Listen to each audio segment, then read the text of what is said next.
在很多人眼里，顶流明星去演艺术片，往往是一场高风险实验。因为艺术片从来都不是流量逻辑可以轻易征服的赛道，它考验的不是粉丝购买力，而是演员真正的表演能力、导演的审美体系，以及作品本身能否被国际电影语言接受。而这一次，王一博主演的电影《人鱼》传出入围2026年戛纳电影节一种关注单元的消息后，我最大的感受只有一句话：华语电影终于又出现了一种久违的野心感。欢迎大家来到我们的 TGN Star News 频道。从无名到人鱼，导演程儿与王一博的第二次合作，显然已经不只是导演带新人这么简单，而更像是一场关于演员可能性的重新探索。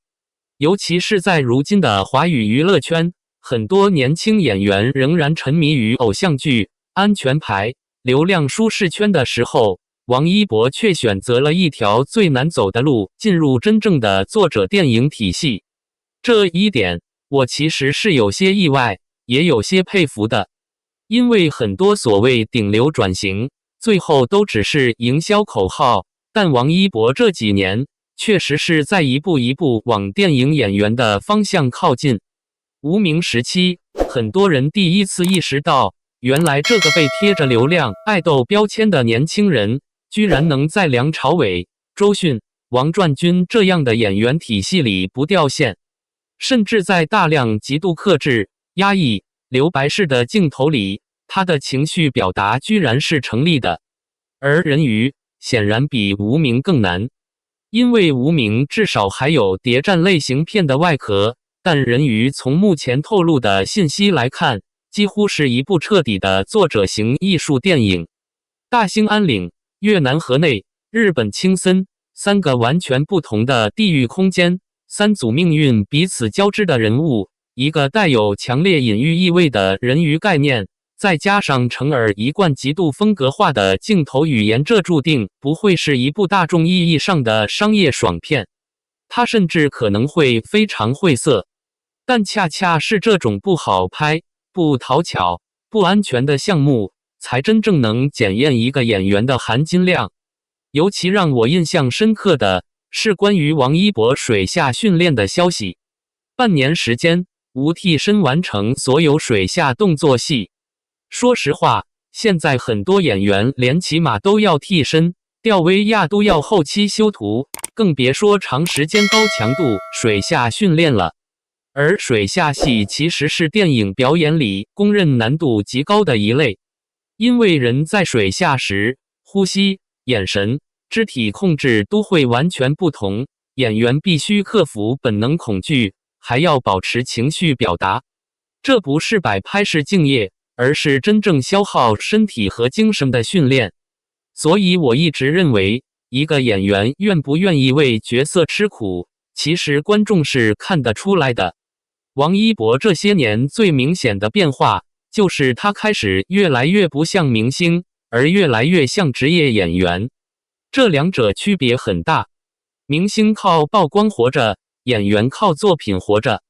而人鱼最让我期待的地方，恰恰是他可能会彻底撕掉王一博身上的流量滤镜。因为戛纳不看粉圈数据，国际电影节也不会因为微博热搜给谁面子。在那里，作品就是唯一语言。很多人可能不知道，一种关注单元其实一直是戛纳非常重要的作者电影阵地。他关注的是具有突破性表达、创新影像语言以及独特个人风格的电影作品。很多后来名震世界影坛的导演，都曾从这里开始被国际电影圈注意。所以如果人鱼最终真的成功入围，这绝不仅仅只是王一博去戛纳那么简单，它更意味着华语电影正在重新尝试走向世界。这些年，我们其实已经很久没有看到真正能够在国际影展形成持续讨论度的华语艺术片了。商业大片越来越工业化，流量电影越来越模板化，很多作品都在追求短视频传播效率，却慢慢失去了电影最重要的东西——作者表达。而成尔恰恰是内地导演里少数还保留电影作者性的人。他的电影不迎合，甚至有时候会故意拒绝观众。罗曼蒂克消亡时如此无名也是如此。很多观众第一次看成尔电影时，甚至会觉得看不懂。但恰恰是这种强烈个人风格，才构成了真正的艺术电影价值。所以当成尔再次选择王一博，其实已经说明很多问题。因为一个极度挑剔的导演，不可能连续2次把重要角色交给一个只会流量的演员。业内其实早就有一种说法，成尔选演员，首先看气质，其次才是流量。双引号。而王一博身上那种冷感、克制、沉默、疏离的气质，恰好和成尔电影体系高度契合。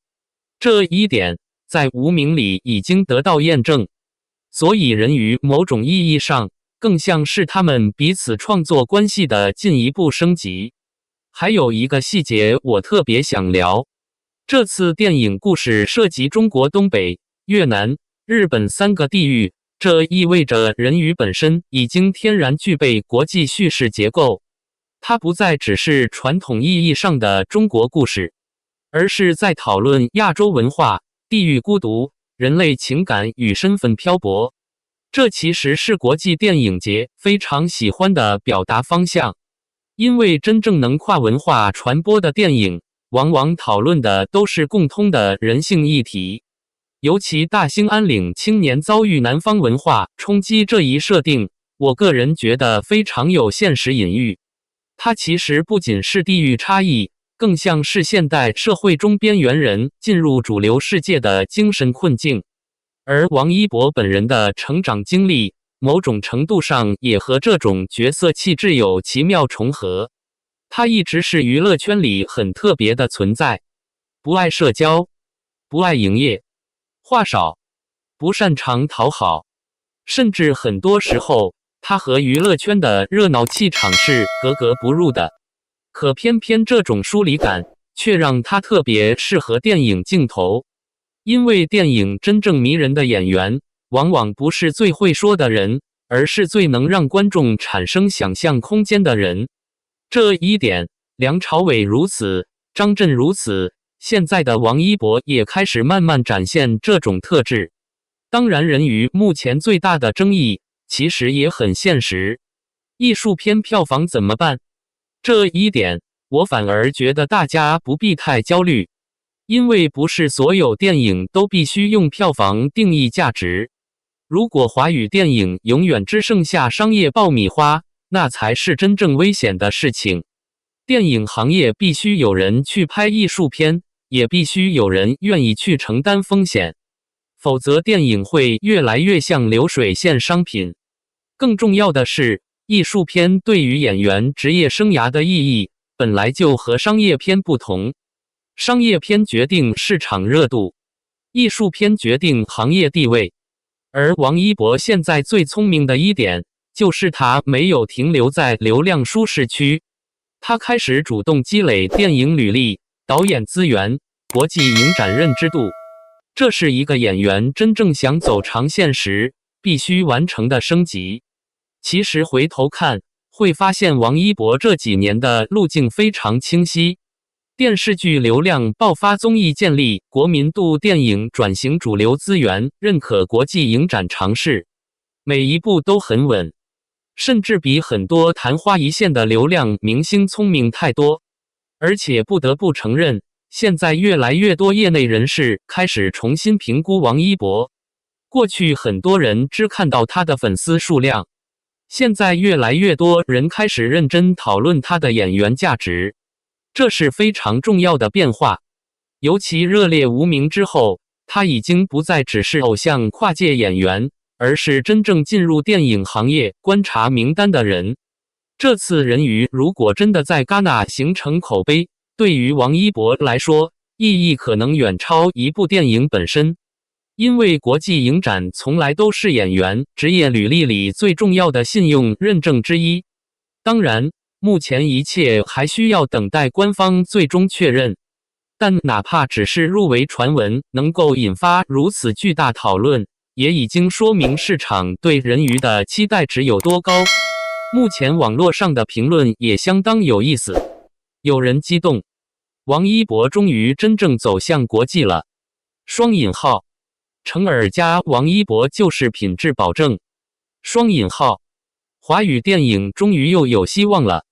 双引号，也有人保持理性，艺术片真的很难卖。双引号，别提前开香槟。双引号，希望作品不要太意识流。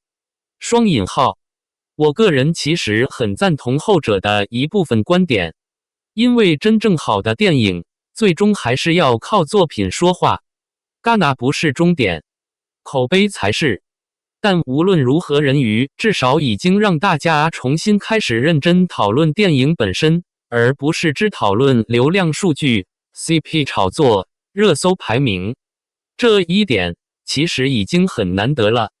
最后，我特别想说一句，我一直觉得一个演员最珍贵的时刻，不是最红的时候，而是他开始真正被电影需要的时候。而现在的王一博似乎正在慢慢走到那个阶段。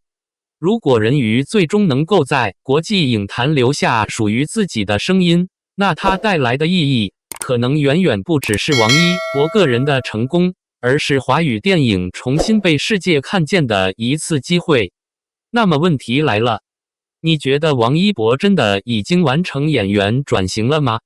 你认为艺术片应该优先追求票房，还是优先追求表达？